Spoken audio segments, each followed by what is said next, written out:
Evo ovako, preključe sam naručio preko interneta ovaj teleskopski magnet za auto, zato što onaj držač što imam u automobilu mi je nezgodan, jer je zakačen za onaj hladnjak. Pa sam uzeo kako bi mogao da stavim na plastiku ili da ga zalepim na staklo, ali vidjet ću o tom potom, pošto ima mesta može da se zalepi i na jedno i na drugo, zavisi od toga kakav je auto. Kažu da je ovo jedan od boljih, evo imam još jedan, ja sam ovaj bio kupio, međutim on će da bude kući,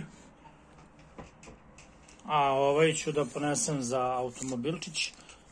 Neću da ovo odlepljujem, kad budem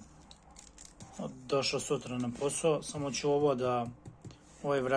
vrak da stavim ovako ovde pozadi na telefon i onda će on, kad stavim, telefon, samo ću ovo da ga prislonim da, viš, opa, boga mi, teško se malo čupa, još, ali, vidi bre, ekstra, za 1050 dinara, Bex Express, jutros je stigao i dok sam ja bio na poslu, druga osoba je preuzela, platila, ja dao pare, ta osoba je platila, tako da je ovo jedan malo koristan,